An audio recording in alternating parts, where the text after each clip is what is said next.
Hola, buenos días. Querría dar paso a la siguiente mesa, la número 2, que está constituida por la maestra Paula López Cruz, el maestro Carlos Mariscal de Gante y el maestro Claudio García.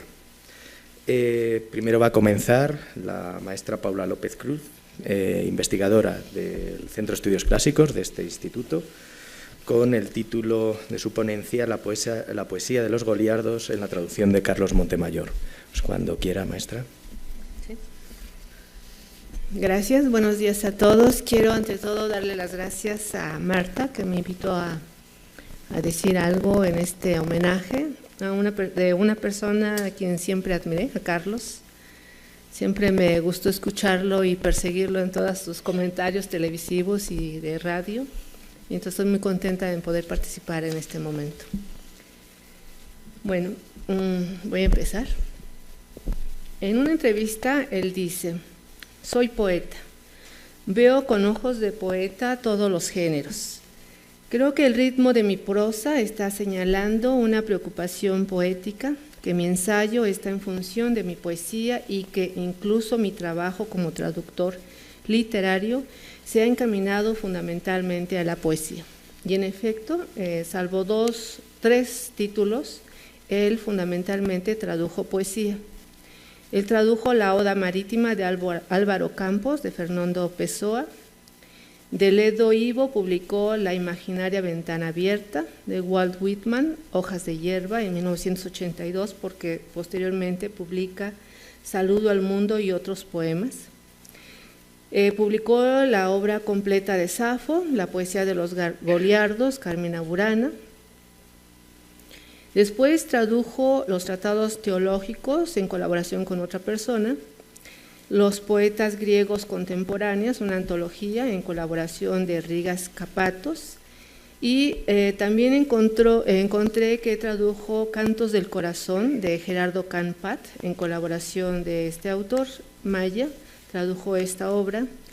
Entonces, y como ya dijo también Marta, él obtuvo el premio Alfonso X por su traducción, por la relevancia de sus traducciones. Carlos Montemayor, como traductor, forma parte de la categoría de poetas traductores que se han dedicado a traducir poesía. Para conocer los fundamentos teóricos de su trabajo, contamos con las breves notas que hizo sobre su traducción en algunos prólogos y con el texto que lleva por título Horacio, Arte Poética, publicado en la Revista de la Universidad de México en 1972, y con la conferencia también publicada Intencionalidad de la traducción literaria, que presentó en el 3er Congreso El Español, Lengua de Traducción, celebrado en la Benemérita Universidad Autónoma de Puebla, México, en julio de 2006. En su Horacio, Arte Poética, a propósito de la traducción del doctor Tarcisio Herrera a esta obra, anota algunas sugerencias para lograr una mejor traducción. Lo relevante de este escrito es la conexión que hace entre la labor del escritor y la del traductor. Empieza señalando, cito: una palabra tiene sentido por una resonancia semántica que nos despierta. La palabra rosa desencadena semánticamente nociones de flor, de color, de forma, de divisiones de flora y elementos naturales, acaso de notas poéticas, místicas o aún simbólicas y esotéricas. La labor del escritor se revela en esas colisiones semánticas para enriquecer, dilatar esa carga del lenguaje, o sea, de la vida, de la conciencia humana. Más adelante, citando a Huidobro, dice, cito: en todas las cosas hay una palabra interna, una palabra latente y que está debajo de la palabra que las designa. Esa es la palabra que debe descubrir el poeta. Carlos Montemayor parece sugerir que es labor del traductor entender y descubrir también esa palabra interna, latente, del poema para poder traducirlo. Al analizar la traducción del doctor Herrera señala, cito: en poesía muchas veces las palabras mantienen la cadencia de una idea, pero en otras la idea presenta con vigor un ritmo propio, y tras ellas el ritmo asonántico o rimado. Es bueno saber cuándo irrumpe una idea y cuándo perdura solo la cadencia, pues en tal caso, aun forzando la cadencia del texto, debemos salvar esa idea manteniéndola como idea, como hallazgo que rebasa toda lengua. Fin de la cita. Cuando habla de traducción literal, no se refiere a traducir palabra por palabra, sino a traducir la cadencia de una idea. En otros prólogos, este término lo cambiará por el de concepto. Para conservar las ideas, Carlos Montemayor sugiere que pueden usarse ciertas palabras que no aparecen en el texto original, hacer algunas modificaciones en el orden de las palabras con tal de que la frase sea natural a nuestra lengua, eliminar los hipérbatos innecesarios que no bastan para indicar un estilo o una forma fundamental de encabalgamiento de los versos y optar por una expresión más sencilla. En la nota sobre su traducción a la poesía de Safo señala que optó por traducir en verso libre, por ser la expresión más sencilla de su época y de su obra, pero que la utilización de este tipo de verso, cito, no implica, por supuesto, una relajada atención al texto. Por el contrario, la literalidad ha sido uno de los 3 principales objetivos de esta traducción. Otro, la sencillez y claridad de sentido. Otro más, y acaso el principal, por ser el que me motivó a emprender este trabajo, su valor poético. A su naturalidad, a un acercamiento lo más literal posible y al distanciamiento de lo alambicado y de formas parafrásticas para traducir un concepto. A intentar la mayor sonoridad con expresión más natural, tiende y aspira esta traducción. Mi único deseo ha sido acercarme, aunque resultara imposible, a la sencillez de las palabras de Safo. Fin de la cita. De esta larga cita quiero destacar 3 ideas. Primero, que Carlos Montemayor entiende que su labor consiste en traducir un concepto lo más literal posible, sin paráfrasis. Segundo, sabe que como traductor tiene límites en lo que puede lograr, por eso dice, aunque resultara imposible. Y tercero, que el verso libre no es sinónimo de un verso sin cadencia o sin armonía. En el prólogo a la poesía de los Goliardos, apunta que se propuso hacer fiel a la traducción literal del concepto del poema, intentar en español versos con ansonancias internas que pudieran ofrecer en su eco la música de los poemas latinos y evitar en lo posible la rima y los versos medidos cuando esto significara una pérdida del valor poético que fuera posible obtener en español por el concepto, por la secuencia acentual de la cadencia de una estrofa o por la asonancia interna que se produjera de una estrofa a otra. Fin de la cita. Ahora voy a mostrar las diferentes estrategias que empleó, reflejo de su concepción, de su labor como traductor. En primer lugar, debo señalar que a cada poema le da un título que los originales no tienen. Me refiero a la poesía de los Goliardos, a Carmina Burana. Para ello recurre, como él dice, al concepto del poema. En este ejemplo tengo Fortune plango vulnera. Literalmente tendríamos que decir es lloro las heridas de la fortuna. Pero él decide traducirlo o titular a este poema Rueda de la Fortuna, destacando de esta manera la inestabilidad de la fortuna que, como una rueda que se eleva y desciende alternativamente, proporciona buena suerte para los que eleva y mala para los que desciende. Para el poema Veni, Veni, Venias, mantiene el imperativo en español, añadiendo solo la interjección o. Así, con el título de este poema, Ven, ven, o ven, logra conservar la idea de ruego del subjuntivo latino venias, te pido que vengas. En este mismo poema, encontramos en el verso 2:8, o quam clara species. Literalmente podríamos traducir o cuán clara apariencia, o bien o cuán brillante apariencia. A este verso lo traduce o toda tú bella.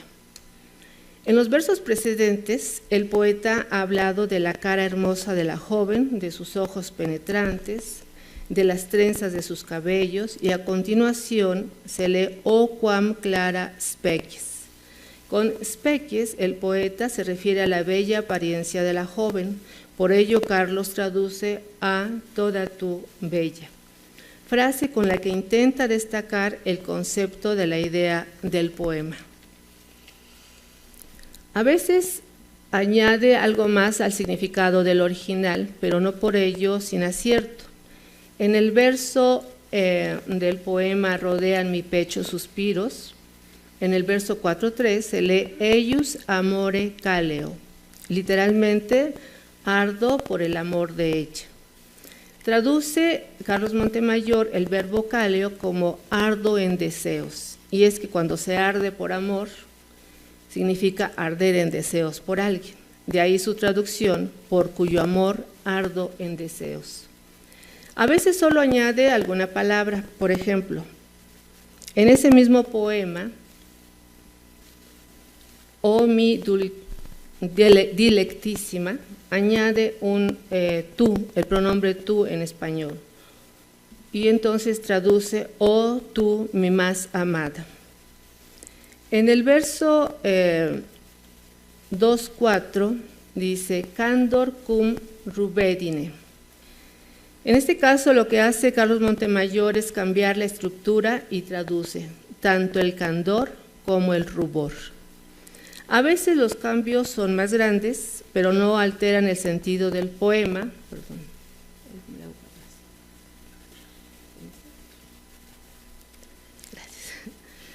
En este caso tenemos los versos vultus tuus indicat quanta sit nobilitas.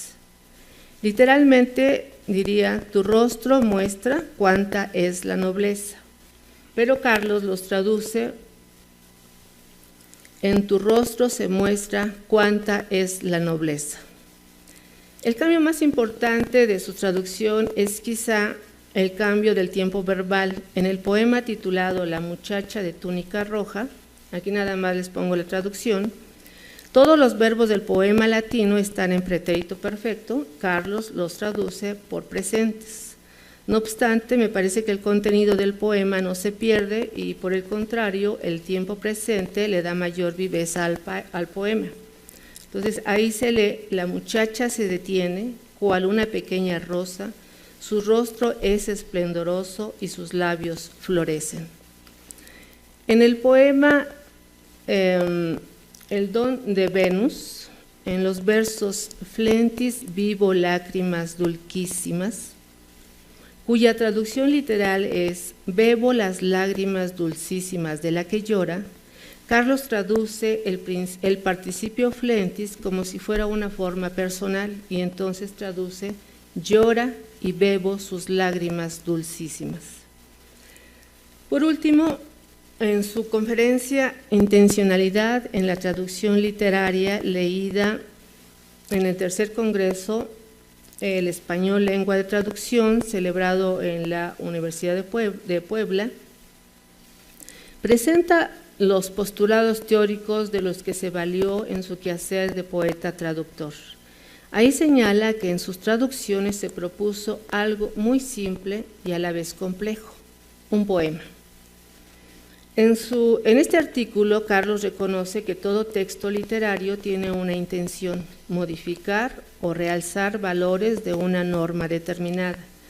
Estos son valores extratextuales que pertenecen más al ámbito de la cultura que al de la lingüística, de difícil equivalencia y en consecuencia no exactamente traducibles.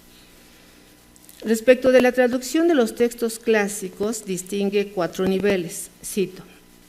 El primer nivel es léxico, quizás el nivel más objetivo, comprobable y sujeto a los valores históricos de la norma lingüística de los autores y de los traductores.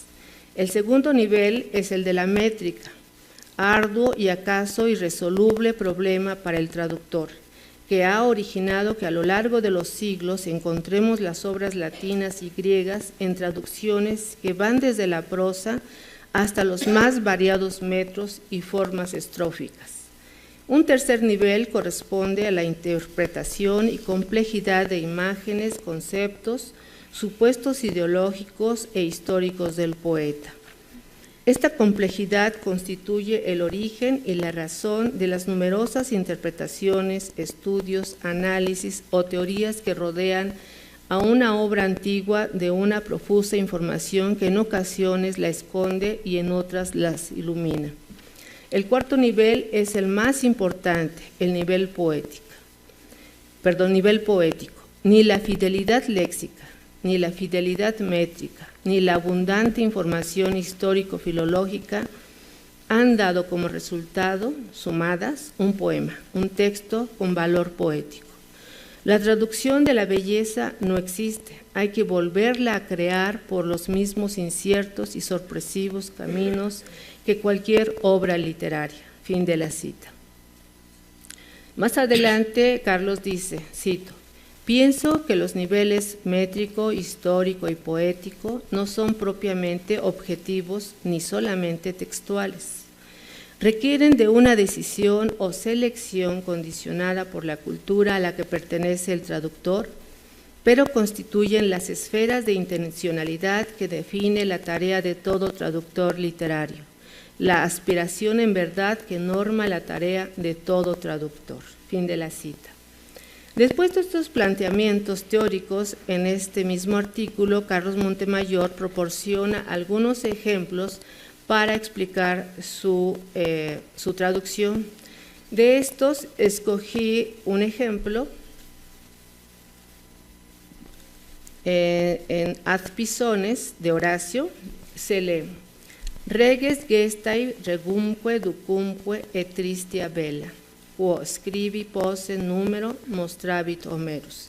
La traducción muy literal tendría que ser Homero mostró con qué número o con qué medida, con qué número en sentido estricto, si es la traducción muy literal, con qué número podían escribirse las hazañas de los reyes y de los jefes y las tristes guerras. Y Carlos Montemayor da esta traducción. En las hazañas de reyes y de jefes y las tristes derrotas, ¿con qué medidas se escriben? Lo ha mostrado Homero. Su explicación gira en torno a tristia bella y a número. Para la primera señala que en vez de usar la expresión literal, las tristes guerras, prefirió recurrir a su sentido, entre comillas, real, es decir, a las derrotas, y por ello traduce las tristes derrotas.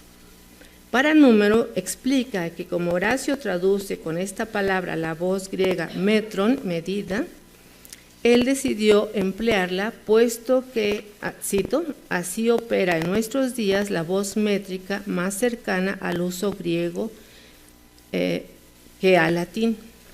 Por ello su traducción es ¿con qué medida? Este ejemplo me parece que ilustra muy bien su criterio de traducción ya mencionado y que, repito aquí, según él, cito, ser fiel en la traducción literal del concepto del poema, para la que Carlos tuvo que aplicar el criterio de decisión o selección condicionada por su cultura. Termino diciendo la frase que él mismo dijo en esta conferencia. Me propuse lograr, dijo él, algo muy simple y a la vez complejo, un poema. Gracias.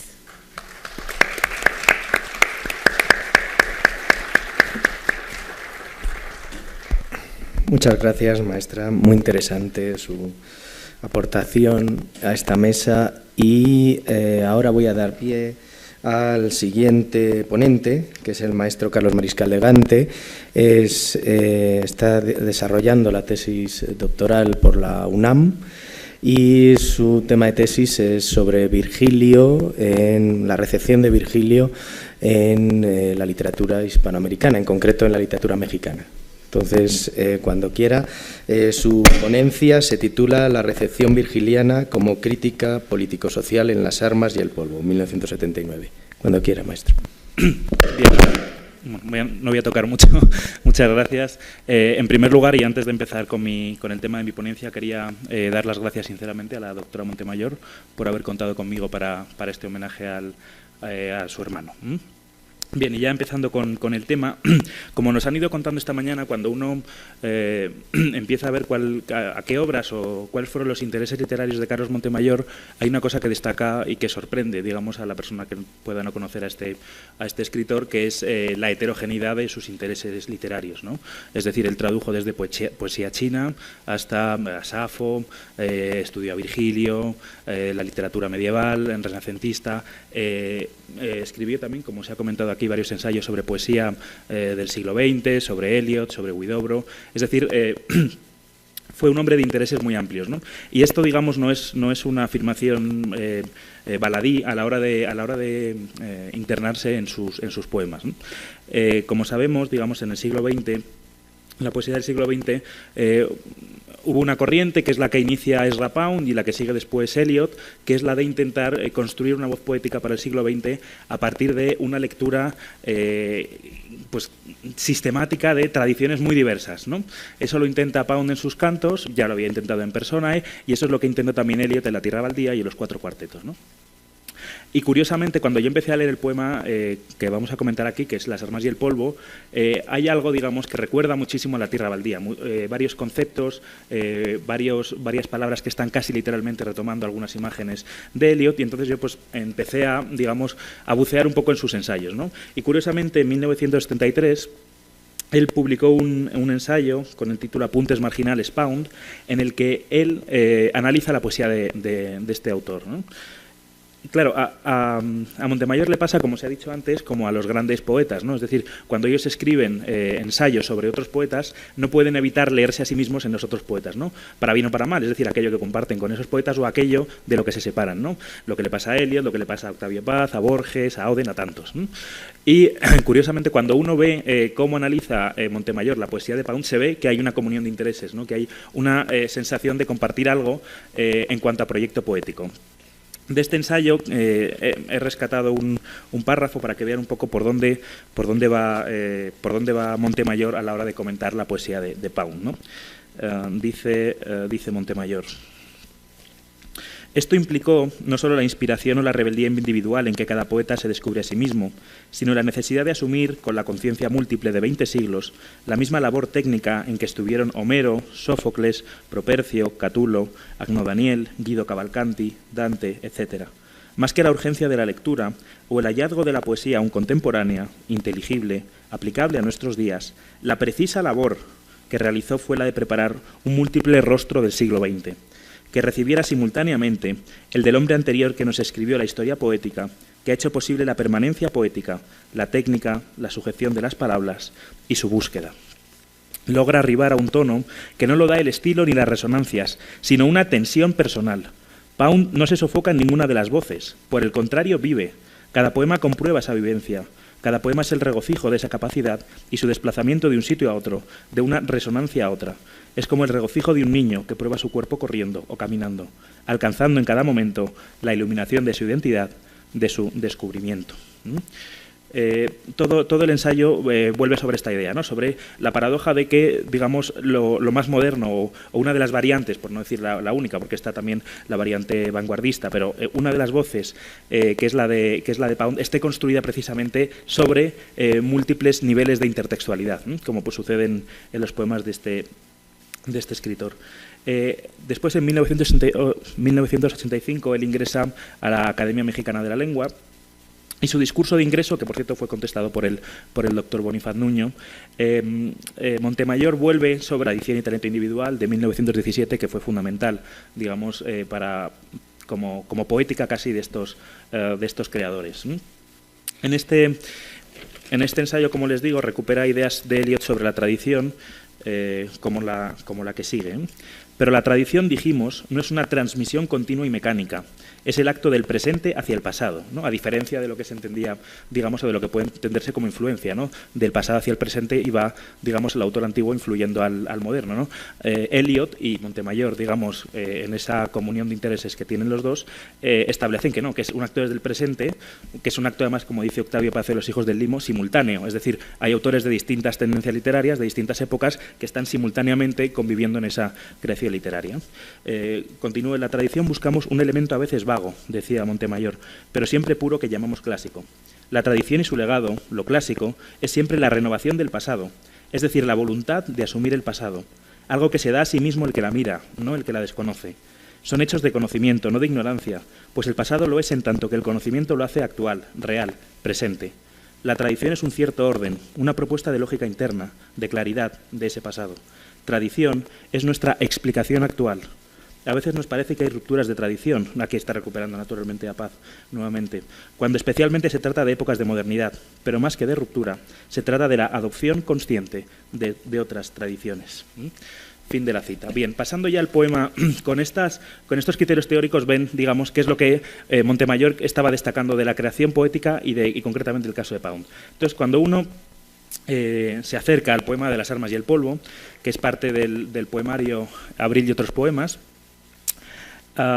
lo primero que ve es lo que Genet llamaba el paratexto, ¿no? Es decir, aquellas palabras que determinan la lectura de la obra. Arma, virumque cano, Troya, primus aboris, Italian fato profugus. Es decir, el inicio de la Eneida, de Virgilio.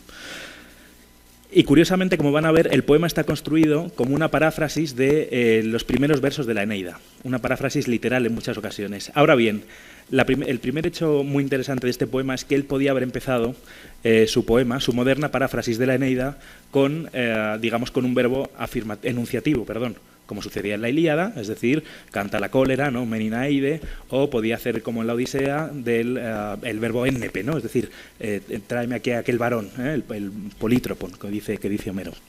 O podía haber hecho como Virgilio y pasar de la tercera persona a la primera y decir canto. Sin embargo, ¿cómo empieza Montemayor su verso? En una modalidad interrogativa. ¿Para qué fundar nuevas ciudades? En nuestro retraso ha de nacer algo valioso. Es decir, desde los dos primeros versos Montemayor nos está diciendo que va a poner en cuestión la idea básica de la Eneida, que es el canto, digamos, a la fundación de Roma a partir de los restos de Troya, ¿sí? Uno va leyendo los siguientes tres versos. Hoy la mujer va en los labios y el alma para que no quede abandonada, Eneas. Nuestros padres fundan ciudades que no entienden.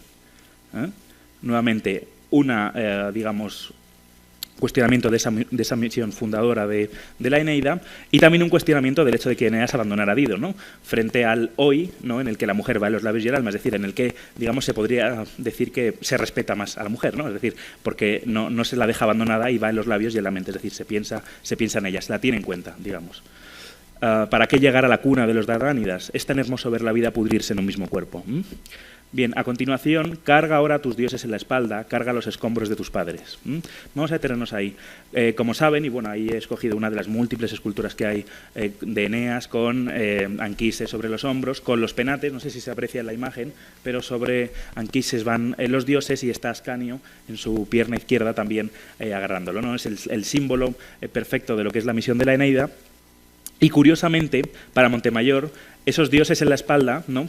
Que van a ser fecundos en Roma, los dioses troyanos que van a ser fecundos en Roma, sin embargo son escombros.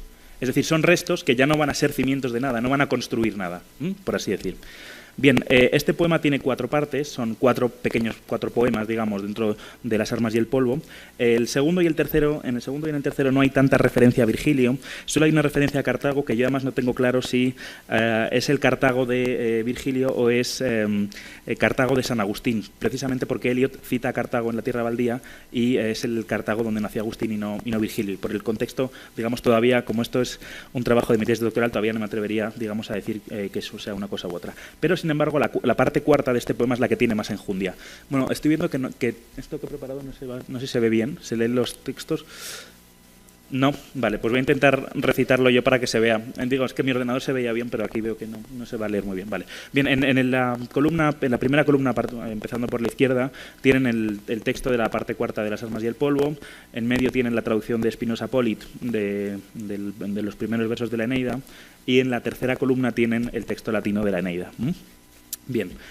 Empieza esta parte cuarta, canto nuestras armas. Ahora sí, es decir, ahora sí está recuperando el canto de la épica, pero él quería dejar claro desde el principio que lo que va a hacer no es una épica cualquiera y desde luego no es una continuación del proyecto fundador de Ciudades de Virgilio. ¿Cuáles son las armas, digamos, del hombre moderno? El olvido, la amargura, el amor, la furia, el envejecer, la carne. Y son armas que dejan a las personas, digamos, a los contemporáneos, vacíos, inasibles y desterrados, dice Montemayor. Estas armas no son las armas del héroe, ¿no?, de las que estaba hablando Virgilio, sino son las armas que atacan al hombre contemporáneo. Ahí hay otro cambio, ¿sí? Virgilio empieza a arma virumque cano, canto las armas del hombre, que se entiende como canto las armas del hombre, ¿no?, las armas de Eneas. Aquí son las armas que atacan, ¿no? Lo que se está cantando son los sufrimientos del hombre contemporáneo, digámoslo así. Nuevamente, un poco más adelante, dice, canto los días que me oscurecieron la vida. Las caricias, impidiéndome con su memoria amarte como la primera vez, es decir, aquella, digamos, la pérdida del primer amor que ya, digamos, hace también perder la inocencia, ¿no? Canto al hombre prófugo de sí. Y aquí ya empezamos con la paráfrasis. Ya había empezado con canto y si recuerdan, en la Eneida, segundo verso, dice fato prófugus. Prófugo por el lado, traduce Spinoza Polit y traduce bien, es decir, el ablativo es agente, es el que hace que Eneas sea prófugo. Sin embargo, ¿cuál es el mecanismo o cuál es el motor, digamos, del viaje del hombre contemporáneo? El huir de sí, de su casa, de su paz, al hombre que carga sus universos destruidos. Es decir, los universos, el mundo de los mayores, el pasado, no es un pasado que se quiera guardar, que se quiera conservar, ni que se quiera trasplantar. Por eso él estaba hablando de esos dioses que eran ruinas, de para qué vamos a, digamos, a fundar nuevas ciudades si las ciudades que nos tenemos ahora no nos gustan, porque son injustas. Hay todo un pensamiento que es el de Montemayor, un pensamiento social, de crítica política y de crítica social, ¿no? Es decir, si el sistema que tenemos ahora no nos gusta, ¿para qué vamos a reproducirlo, ¿no? De hecho, si recuerdan, decía en el primer poema, es hermoso ver la vida pudrirse en un mismo cuerpo, ¿no? Es decir, si aquí hay algo que sabemos que está mal, ¿para qué lo vamos a extender, ¿no? Que se acabe pudriendo en esa ciudad. Bien, por ejemplo, en Universos Destruidos es donde veo que hay uno de los paralelos más fuertes con la Tierra Baldía, ¿no? Si recuerdan, al inicio de este poema de Eliot, él hablaba de a heap of broken images, ¿no?, un puñado de imágenes rotas. Los universos destruidos, en otro momento también habla de los restos de ciudades, etcétera, como Montemayor hacía al inicio de su poema, pero no es el único paralelo. Más adelante, en el poema La Eneida, canta Virgilio a la guerra, ¿no? La guerra, canta a Eneas, al que en la guerra hasta fundar ciudad padeció tanto. Es decir, la guerra que libraba Eneas era una guerra por fundar la ciudad. ¿Cuál es la guerra del hombre contemporáneo? La guerra de vagar, dice Montemayor, en medio de las calles, como si no hubiera calles, como si no hubiera soledad, como si la muchedumbre fuese el abrazo, la risa. La guerra asequible de que algo nos falta en el día. Es decir, la guerra de fingir que todas esas injusticias y todas esas dificultades y obstáculos que tiene el hombre contemporáneo no existen, ¿no? Dice como si no hubiera soledad, como si no hubiera calles, es decir, como si esas cosas que nos pasan no nos sucediesen, ¿no?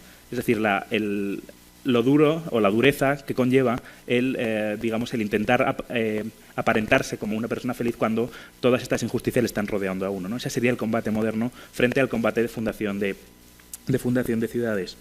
Y dice él más adelante, ser todo lo que no siente y lo que siente, el eco de los ecos del viento y las gaviotas hechas de espuma de olas que aprenden a volar, y se estrellan en los ojos con un ruido de aletazos, un ruido de armas que se golpean y desmenuzadas se oxidan en nuestra carne y su olvido. En este último verso es en el que él, digamos, casi en una composición en anillo, vuelve al tema del inicio, es decir, ¿cuáles son las armas a las que está cantando? Las armas que se oxidan en nuestra carne y su olvido, ¿no? Es decir, que son las que atacan, las que hacen daño al hombre al que se está cantando en el poema y que dentro de él se oxidan, ¿no? Acaban generando esa gangrena. Si ven, hay otros conceptos que están en el poema de la Eneida, de los que él, digamos, a los que él no está haciendo alusión con un término concreto que sea paralelo, pero, por ejemplo, él es inevitable tener en la cabeza el virum insignem pietate, ¿no? Ese hombre insigne por su piedad, por la pietas, por el respeto filial, el respeto a la sociedad y el respeto a los dioses. tres relaciones que Montemayor está destruyendo en este poema, ¿no? Es decir, los dioses son universos destruidos, las ciudades que han fundado los padres son ciudades injustas, entonces son ciudades que no se quieren trasplantar y por tanto hay un cuestionamiento de lo que se haya hecho antes de vivir él, y no hay por tanto una sensación o una voluntad de transmisión de esas ciudades. Bien, como ven, los paralelos o la paráfrasis se puede ver en otros términos. Por ejemplo, hay un punto en el que él cita el verbo errabant, ¿no? Sí, no sé si lo están viendo, en el verso 32 dice Maria omnia circum, ¿no? Perdón, errabant acti fatis Maria omnia circum, es decir, daban vueltas, ¿no? Erraban, movidos por los hados, alrededor del mar, frente al hombre contemporáneo, que es el que vaga en medio de las calles, ¿no? La ciudad, que es el escenario de la poesía moderna, que es el escenario de Eliot, de Oden, de Pound, etcétera, ¿no? Frente a las aventuras que Eneas va teniendo por las ciudades antiguas o por el mar, ¿no? Frente al mar y a las ciudades antiguas tenemos la ciudad del hombre contemporáneo, que es la que genera todos estos sentimientos de los que ha venido hablando Montemayor. Bien, claro, cuando uno lo interesante, sobre todo los que tenemos una formación clásica, lo interesante de estudiar autores contemporáneos es que tenemos muchísima información de ellos, ¿no? O sea, a diferencia de Virgilio, por ejemplo, que tenemos unos documentos o unas fuentes muy tasadas, cuando uno empieza a estudiar estos poemas y tiene una serie de hipótesis o de comentarios sobre lo que está haciendo un poeta determinado, pues puede ir a entrevistas, ¿no? O puede ir a otros documentos que permiten corroborar o cuestionar aquellas conclusiones a las que ha llegado uno, ¿no? Y curiosamente, en una revista que se ha mencionado aquí, que fundó el propio Montemayor, Casa del Tiempo, en la Universidad Autónoma Metropolitana, pues le hicieron una entrevista en el año 2010, ¿no? Y curiosamente le preguntan por este poema, ¿no? Y dice, bueno, ¿y esto de las armas por qué? Porque está en varios títulos, ¿no? La cuestión de las armas. Y él pues respondía, mi infancia y parte de la adolescencia estuvo muy marcada por la presencia de las armas. Y gran parte de mi vida literaria y humana tiene como punto de referencia su empleo. Mis amigos normalistas, que formaron parte del movimiento campesino en Chihuahua, que se inició en 1959, constituyeron más tarde el Grupo Popular Guerrillero durante 1964. Aunque no tuvo ningún nexo con ellos, la Liga Comunista 23 de septiembre tomó la fecha como emblema y homenaje a esa lucha campesina que emprendieron mis amigos.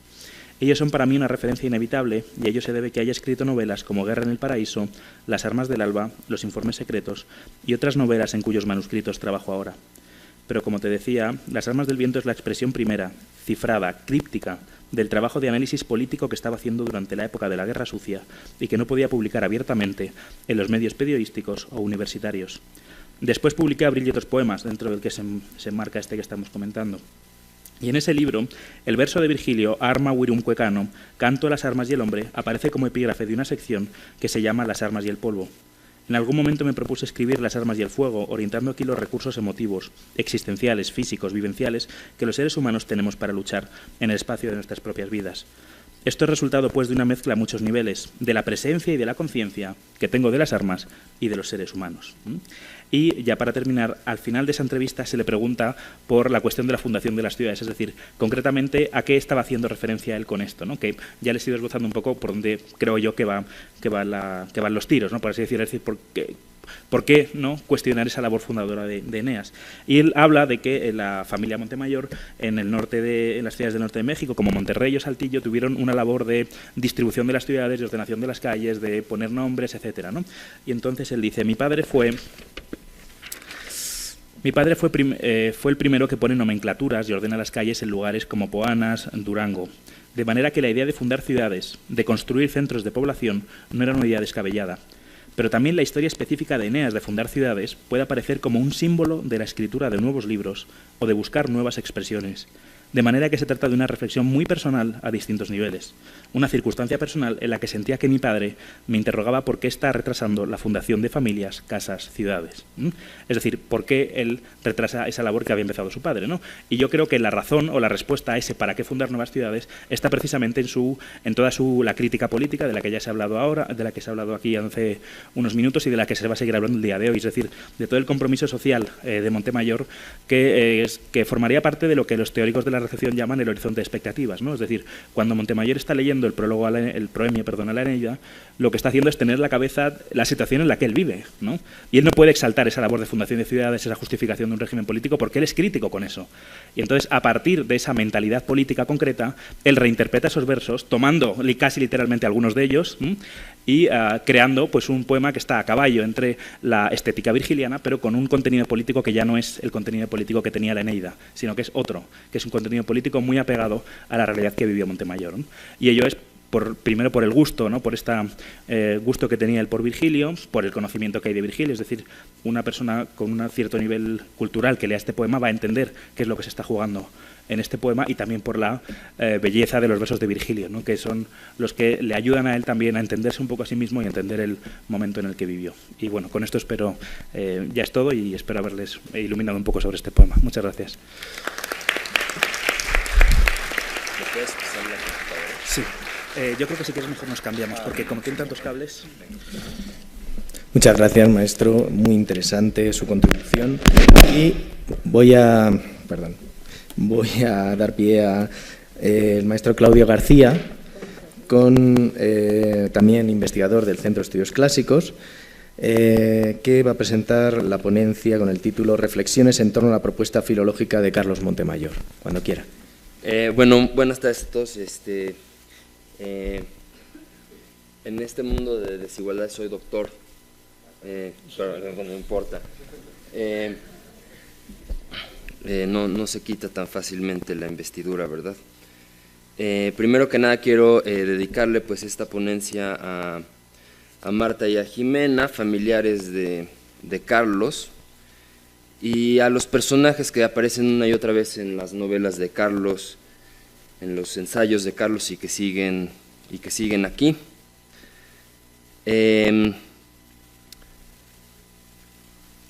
Un verso que está en ese poema dice: nuestros padres fundan ciudades que no entienden, y creo que es un verso que se asemeja a lo que quiero expresar en esta ponencia.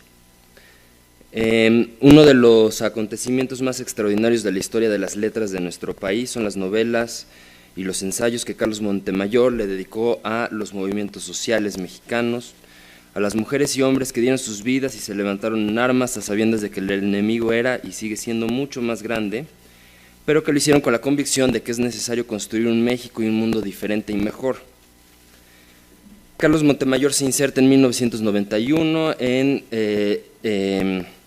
la literatura sobre la guerra mexicana con Guerra en el Paraíso, una magistral novela sobre Lucio Cabañas y la Brigada de Ajusticiamiento del Partido de los Pobres. En sus propias palabras, le tomó aproximadamente 5 años escribir esta novela. Después de Guerra en el Paraíso, Montemayor se dedicará casi exclusivamente a publicar novelas y ensayos sobre la violencia de Estado y los movimientos sociales. En 1997 publica Chiapas, la rebelión indígena de México. En 1999 publica 2 libros, el ensayo La guerrilla recurrente y la novela Los informes secretos. En el 2000 se ve la luz el ensayo Rehacer la historia, análisis de los nuevos documentos del 2 de octubre de 1968, un libro muy pertinente en estos 50 años después de 1968. Posteriormente publica Las armas del alba en el 2003 y La fuga en el 2007. Y finalmente Las mujeres del alba vendrá a completar el ciclo de novelas sobre la guerrilla en México. Aparece en el 2010 y sale también en el 2010 el ensayo Tlatelolco y la violencia de Estado en México antes y después de 1968. En pocas palabras, después de Guerra en el Paraíso, Montemayor concentra todos sus esfuerzos, o la mayor parte de sus esfuerzos, a tratar de comprender las causas y los desenvolvimientos de la injusticia social.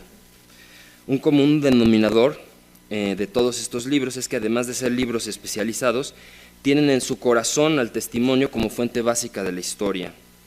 Sin embargo, las novelas y ensayos de la guerrilla en México trascienden los límites comunes del género periodístico, de los géneros históricos, puesto que recurren a la ficción y a la prosa poética conscientemente. Existe un debate, en mi opinión un tanto infértil, sobre si Guerra en el Paraíso es una novela política de denuncia que busca llenar un vacío en la historiografía del presente, o si es, ante todo, una novela con fines literarios y estéticos. Para aquellos que crean que se trata de una obra con meros fines estéticos, basta recordar los distintos momentos en los ensayos en los que Montemayor utiliza sus novelas como fuente histórica.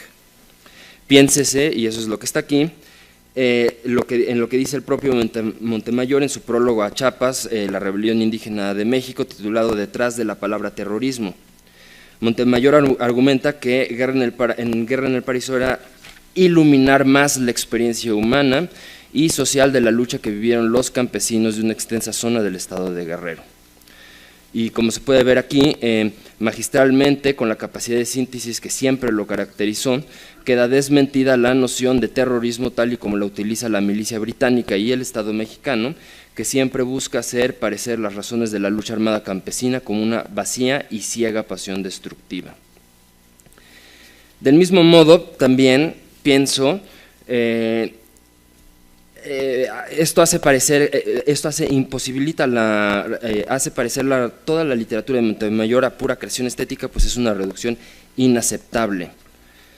En este ejercicio de pensar en voz alta que hacemos hoy sobre la obra de Montemayor, la doble reflexión que compartiré con ustedes es que los textos de Montemayor sobre la guerrilla en México son el resultado de un análisis de la realidad que parte de un método de investigación rigurosísimo y que hace que la sintaxis de Montemayor esté siempre imbricada con la realidad.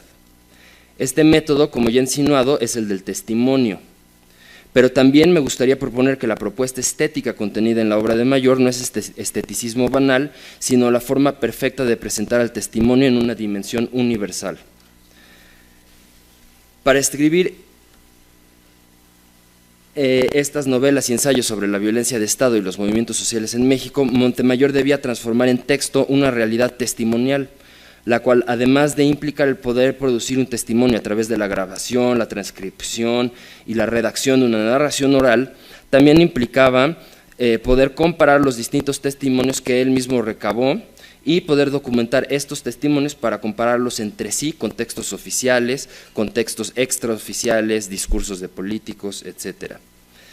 En este recabar y comprender testimonios, naturalmente Montemayor se enfrentó a situaciones con las cuales están familiarizados no solo los antropólogos sociales, sino también los historiadores, los lingüistas y por supuesto también los filólogos. El recabar testimonios casi nunca se limita a solo recabar, sino que es fundamentalmente para comprender al testimonio y convertirlo en materia de ensayo, materia de novela, o para poder comprenderlo también objetivamente, todo esto implica y es necesario recurrir a la genética de textos, tanto testimoniales orales como escritos reescritos, es necesario un estudio profundo de las fuentes y por lo tanto es necesario también servirse de la fragmentología, la paleografía, la creación y catalogación de archivos y la preservación de documentos. Es por la forma rigurosa en que Montemayor abordó el testimonio, por lo que sus textos de ficción, entre comillas, sobre la guerrilla son documentos históricos. A cualquiera, espero, le quedará claro que el método testimonial implica un trabajo semejante al que llevan también los más rigurosos filólogos. Así pues, reflexiono. Una propuesta de Montemayor no solo es la de utilizar la metodología de la filología para entender al testimonio, sino la de poner al testimonio en el centro de la labor filológica, dado que para poder ser comprendido en su totalidad, debe someterse, después de convertirse en texto, al escrutinio textual y lingüístico. Esta es una propuesta de Montemayor que considero puede ir en contra de una opinión un tanto generalizada, pero indefendible, que piensa que la producción de testimonios y su estudio no son propios del quehacer de la filología, como si de alguna manera existiera un divorcio entre los testimonios y los textos.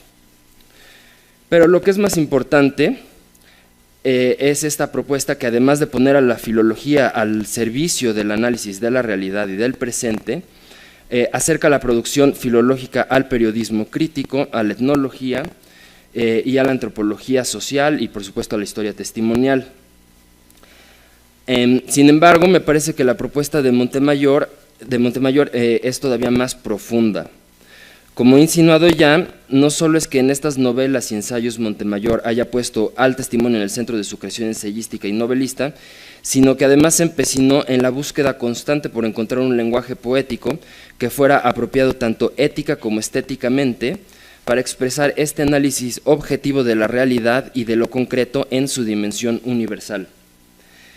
El poeta José Vicente Anaya, amigo de Montemayor y como él también chihuahuense, ya ha mostrado que hay un antes y un después de Guerra en el Paraíso. Sin embargo, Montemayor siempre estuvo cerca de la guerrilla, porque se está diciendo por ahí, hasta donde yo sé y hasta donde he logrado investigar, que haya sido alguna vez guerrillero. A algunos revolucionarios que fueron criminalmente perseguidos y asesinados por el Estado, Montemayor los conoció en la preparatoria en Chihuahua en 1965. Y más adelante, ya en la Ciudad de México, Montemayor participó en el movimiento del 68 en distintas asambleas. Parece que después, o esto es lo que he encontrado, de algunas amenazas, su padre lo convence a regresar a Chihuahua momentáneamente. Resulta pues obvio que a lo largo de toda su vida se dedicara a la defensa de los derechos humanos.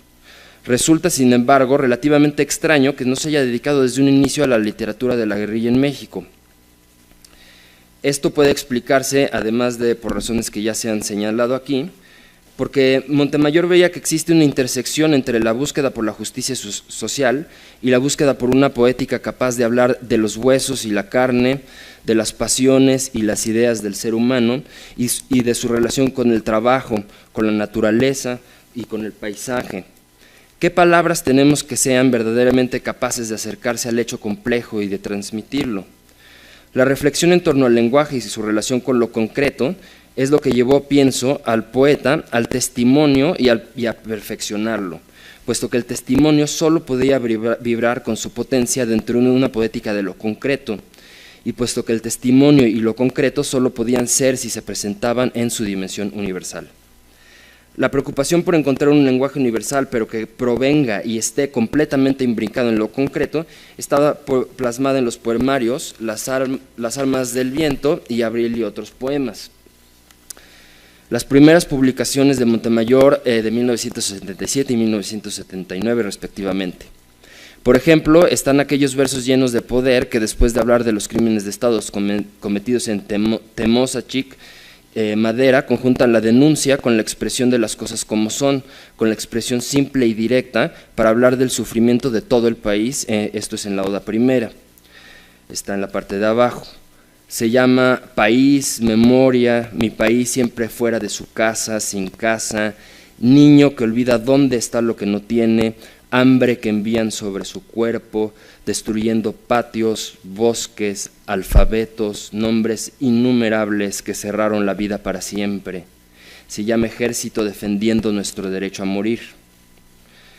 La sencillez de expresión, conjuntada con lo concreto y tendiendo a lo universal, se encuentra también en la Oda Novena, también de este poemario.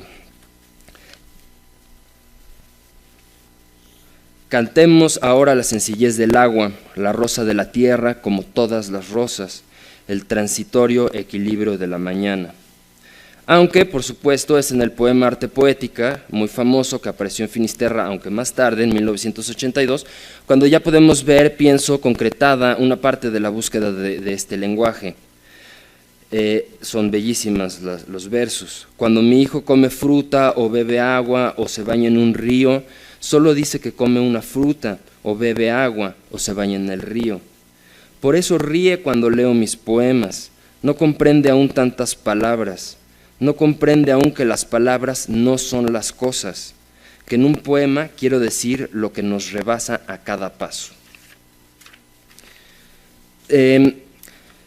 Sin embargo, en los ensayos publicados entre 1971 y 1983 sobre literatura griega y latina, literatura brasileña y portuguesa, literatura latinoamericana, e incluso en libros que podrían considerarse como filología dura, es en donde encontramos algo más cercano a una reflexión teórica sobre la palabra universal en relación con lo concreto, como una palabra que por encima de la palabra idealizante o ideológica. Véanse, por ejemplo, las reflexiones serias con respecto a la traducción de Virgilio. Voy a hacer esta parte un poco más rápida, pero aquí están digamos, los documentos, esa es parte de mi trabajo filológico, ¿no? Véanse las reflexiones, aquí están unas reflexiones sobre la traducción, muy importantes. Véanse también las reflexiones que hace Montemayor sobre la poesía, que trata sobre lo concreto como una poesía mejor, que es ideológicamente la idealista. Esto es bien, está en un ensayo que dedicó al poeta Efraín Huerta, al comunista Efraín Huerta, y dice: los poemas urbanos o de desastre de Efraín Huerta son políticamente superiores a sus poemas, especialmente políticos, porque son reales, directos, sensoriales, con una intensa emoción del descubrimiento humano. Los otros son abstractos, retóricos, alejados de la sangre. Más adelante, de una manera impresionante, relaciona esto Montemayor con la poesía griega.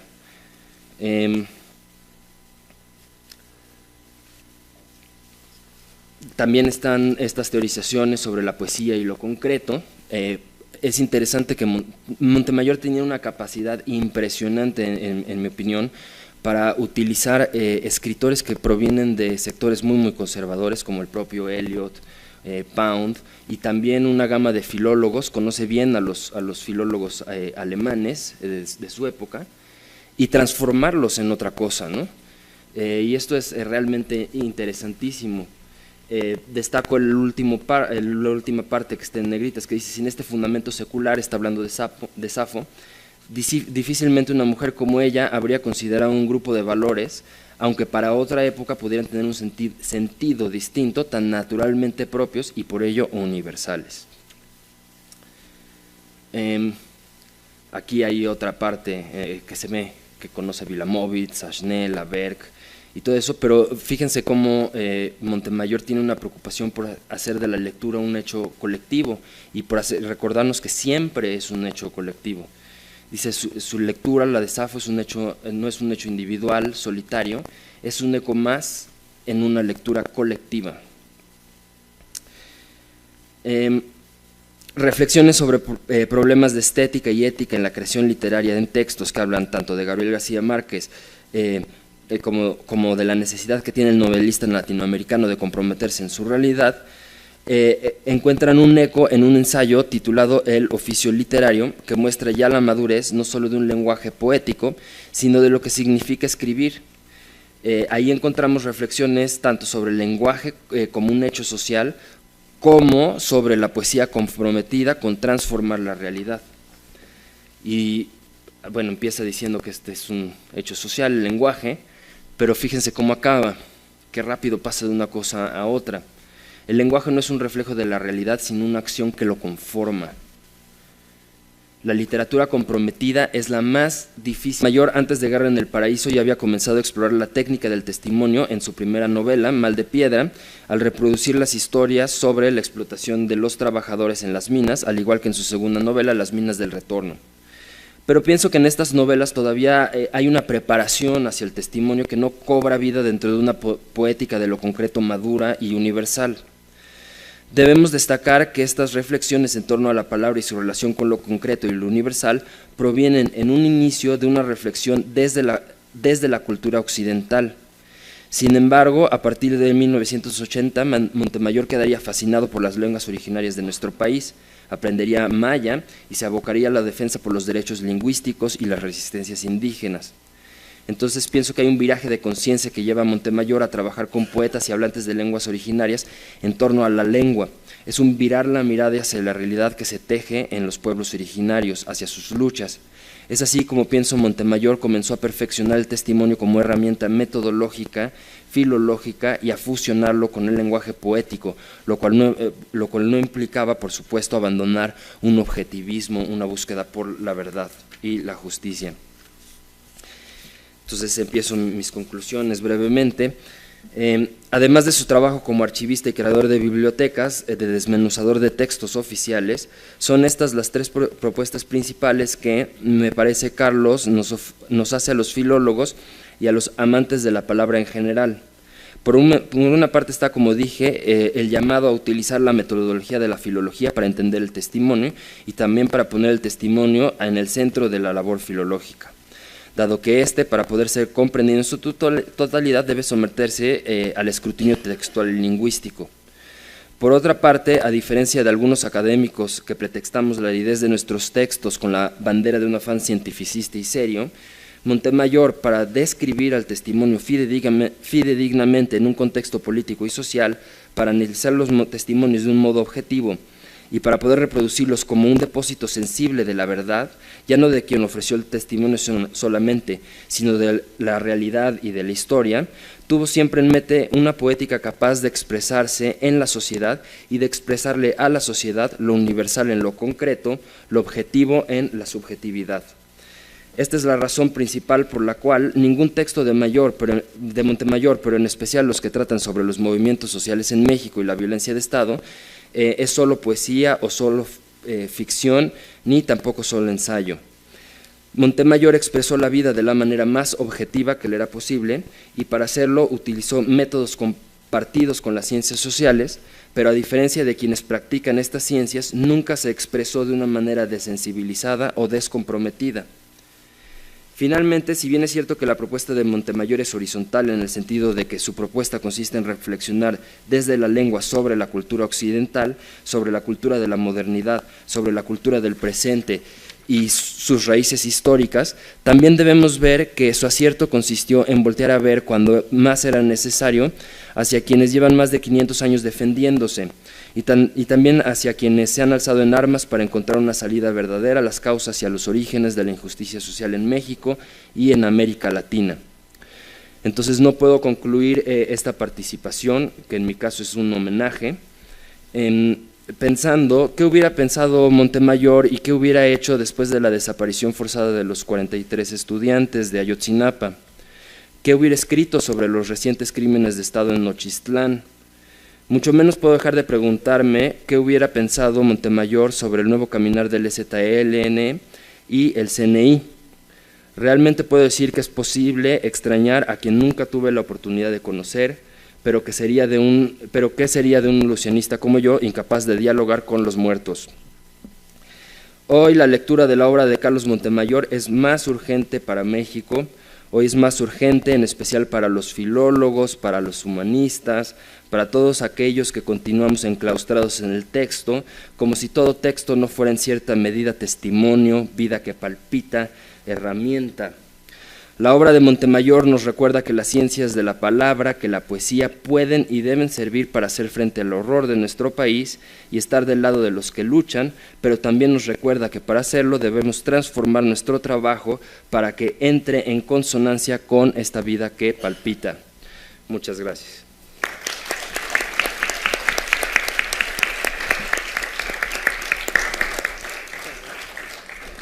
Perdón. Muchas gracias, doctor Claudio, y disculpe el cambio de categoría académico inconsciente. Bien, tenemos unos minutos de, de consultas, con 5 minutos de comentarios. ¿Alguien quiere tomar la palabra o pedir la palabra? Mejor. Sí.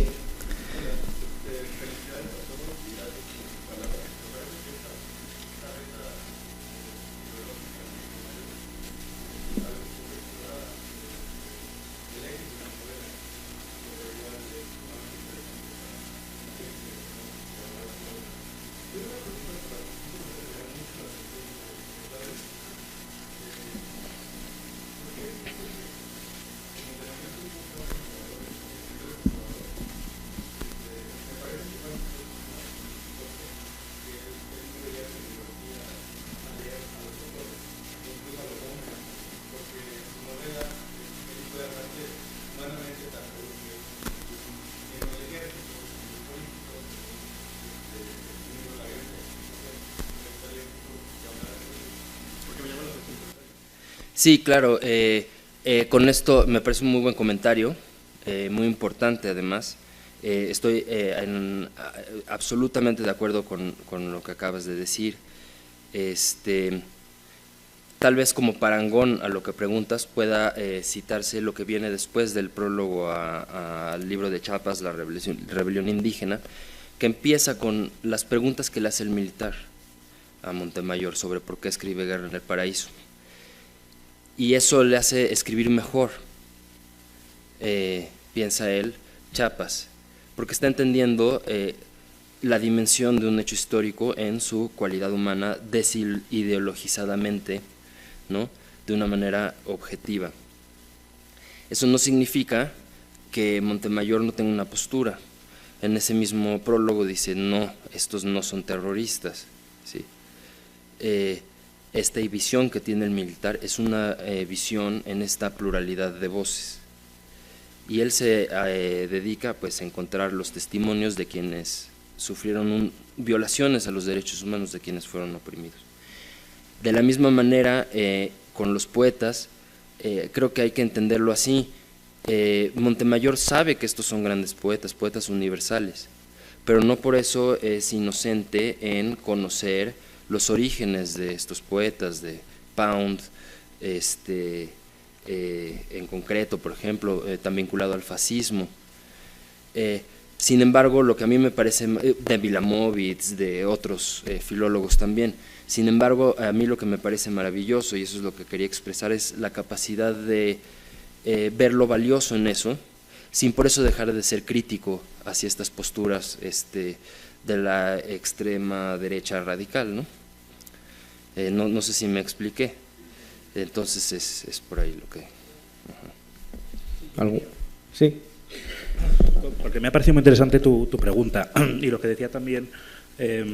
lo que decía Claudio sobre Pound, es decir, él en su ensayo, por ejemplo, dice que Pound aúna, no sé si se me oye bien, aúna en su poesía y en su persona el cielo y el infierno del siglo XX, ¿no? Es decir, el cielo en cuanto a la excelente poesía y el infierno en cuanto a pues su militancia fascista al lado de Mussolini, ¿no?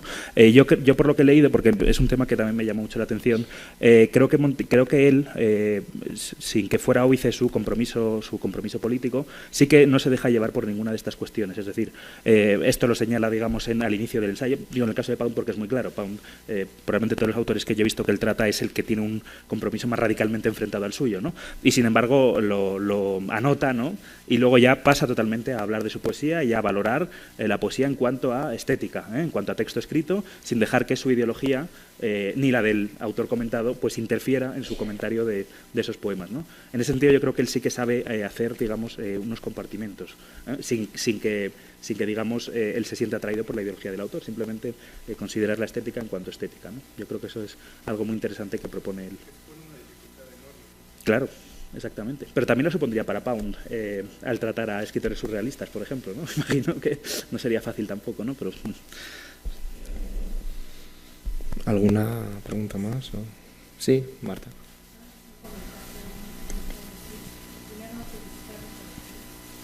Amigos, por sus trabajos, y comentar solamente que yo también le comentaba y con esto decir que su trabajo de memoria pues está vigente, ¿no? aunque ya no esté, está vigente, porque lo triste es que el gobierno sigue siendo lo mismo. Sí, si me permites hacer un comentario, Marta, estoy muy de acuerdo. Incluso diría que para entender qué está pasando en Guerrero hay que leer los textos de Montemayor. Es nuestra responsabilidad.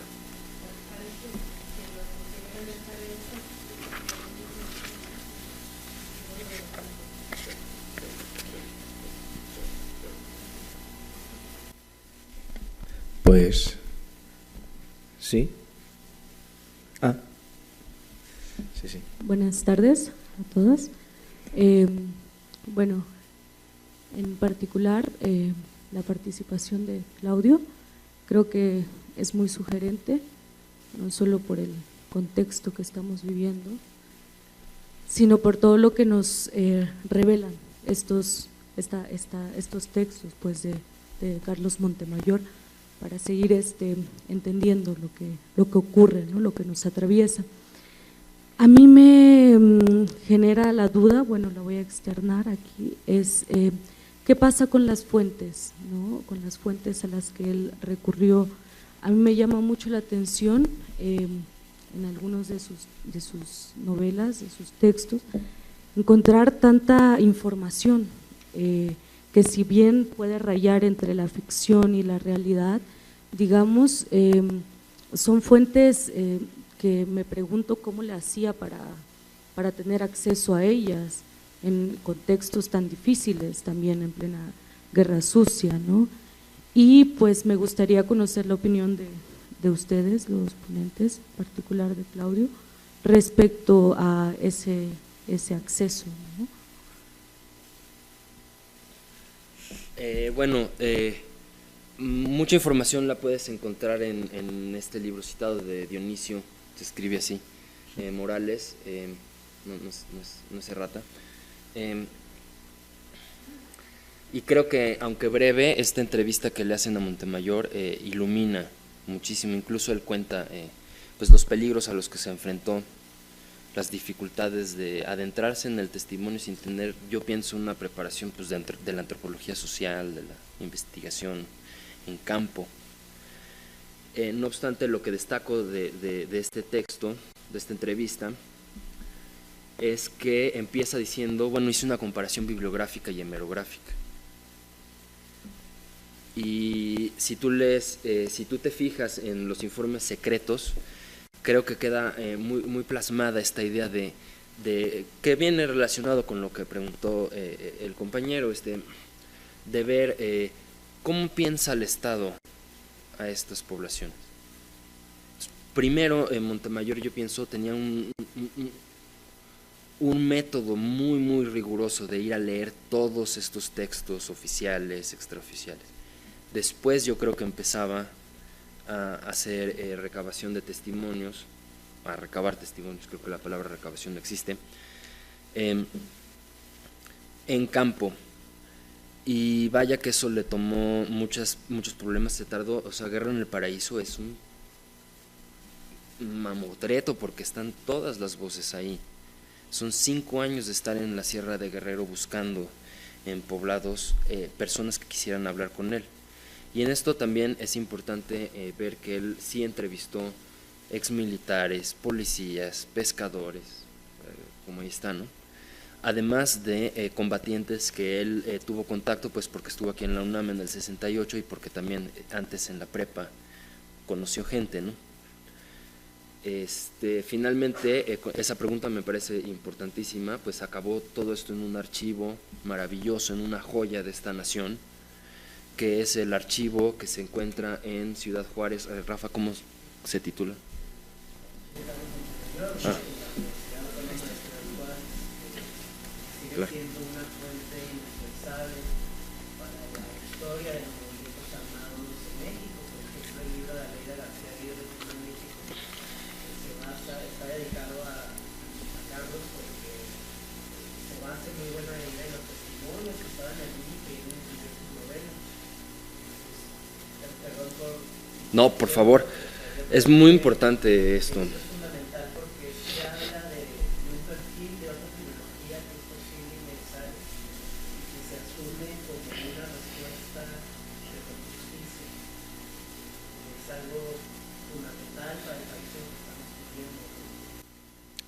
Sí, también nada más para concluir con esto, también hay que decir que Guerra en el Paraíso posibilitó, gracias a que tiene un método riguroso basado en el testimonio y también a una poética de lo concreto que tiende a lo universal, a poner al testimonio en su dimensión humana y universal, también gracias a eso se posibilitó la escritura y reescritura de muchos de estos procesos. Resulta difícil en un país autoritario pensar en textos como, no sé, de Laura Castellanos y otros textos que tratan sobre los movimientos armados, sin tener un inicio, ¿verdad? Y yo creo que Montemayor en este sentido sí abrió pues toda una rama en el mercado y también en la apertura necesaria para saber qué está pasando, ¿no? Entonces es filología también en ese sentido, está desarticulando la sintaxis del autoritarismo. Bueno, ya no queda más tiempo. Agradezco a los ponentes su participación y les emplazo para la siguiente mesa. Muchas gracias.